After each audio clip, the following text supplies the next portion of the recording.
Halo semuanya, perkenalkan, nama saya Muhammad Zian Ibrasya dari kelas BB193. Kali ini saya akan membawakan presentasi tentang penulisan kata, yaitu kata imbuhan dan gabungan kata. Langsung saja kita masuk ke materi pertama, yaitu kata imbuhan.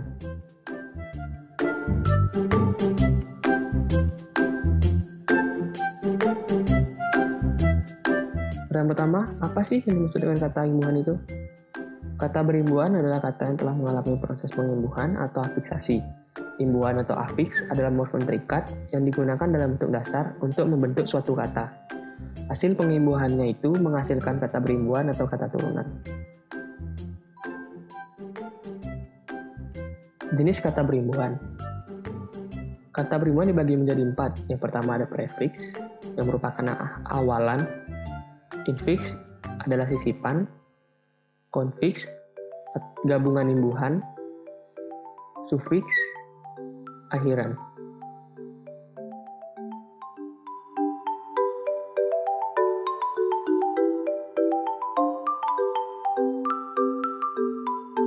Prefiks atau awalan.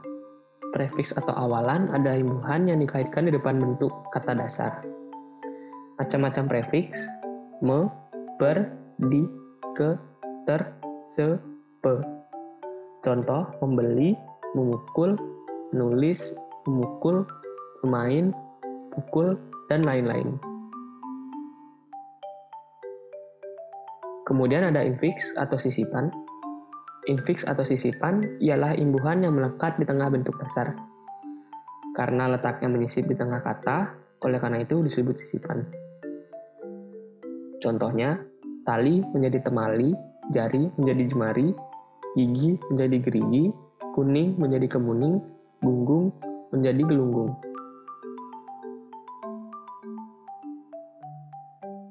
Kemudian ada sufiks atau akhiran. Sufiks atau akhiran ialah imbuhan yang melekat di belakang bentuk dasar atau kata dasar. Macam-macam sufiks: i, kan, an, nya, wan, wati, man, is. Contoh, pukuli, taati, belikan, tuliskan, makanan, andainya, harusnya, dan lain-lain. Konfiks atau imbuhan gabungan. Konfiks adalah imbuhan gabungan antara prefiks dan sufiks. Konfiks disebut juga sebagai afiks kombinasi. Macam-macam konfiks: ke, an, per, an, ber, an, se, nya.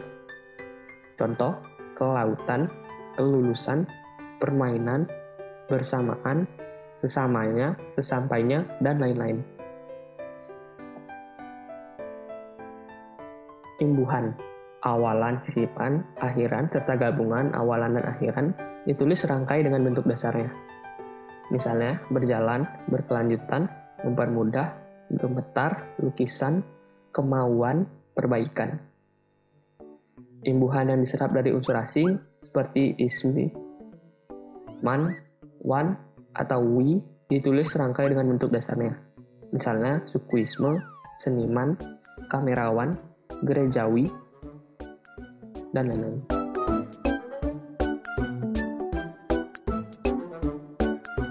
Setelah itu, materi yang akan dibahas adalah gabungan kata. Pertama-tama, pengertian dari gabungan kata. Gabungan kata ialah kata lain dari frasa yang memiliki pengertian penggabungan dua kata atau lebih yang menduduki satu fungsi jabatan dalam kalimat dan bersifat non-predikatif. Frasa berbeda dari klausa sebab klausa merupakan satuan sintaksis yang terdiri dari dua kata atau lebih yang mengandung unsur predikatif.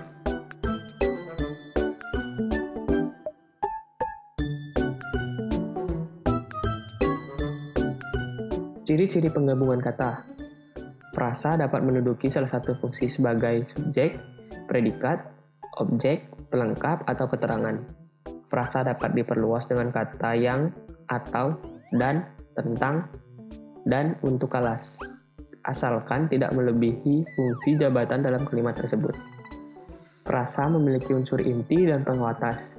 Unsur inti ialah unsur utama atau pokok yang diterangkan. Unsur pewatas ialah unsur atributif atau penjelas yang berfungsi menerangkan.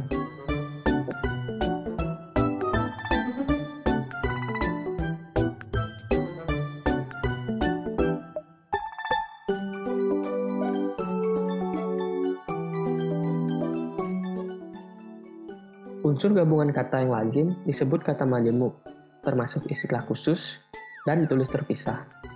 Misalnya, duta besar, kambing hitam, orang tua, simpang 4. Gabungan kata yang dapat menimbulkan salah pengertian ditulis dengan membubuhkan tanda hubung di antara unsurnya. Misalnya, anak, istri, pejabat, ibu, bapak, kami, buku sejarah baru. Gabungan kata yang tulisannya terpisah tetap ditulis terpisah jika mendapat awalan atau akhiran. Misalnya, bertepuk tangan, menganak sungai, garis bawahi.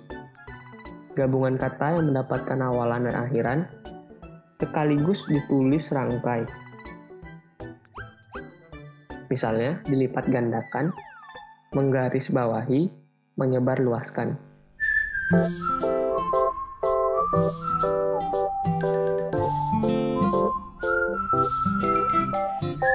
Kesimpulan dari kedua materi tersebut, yang pertama kata imbuhan. Kata imbuhan memiliki fungsi yang penting, karena kata imbuhan digunakan untuk membentuk kata dasar benda atau nomina. Sebuah contoh, kata dasar bisa menjadi jenis-jenis kata benda bila dibubuhi beberapa jenis imbuhan.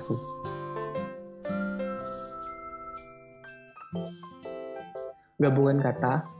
Gabungan kata ialah kata lain dari frasa yang memiliki pengertian penggabungan dua kata atau lebih yang menduduki satu fungsi jabatan dalam kalimat dan bersifat non-predikatif.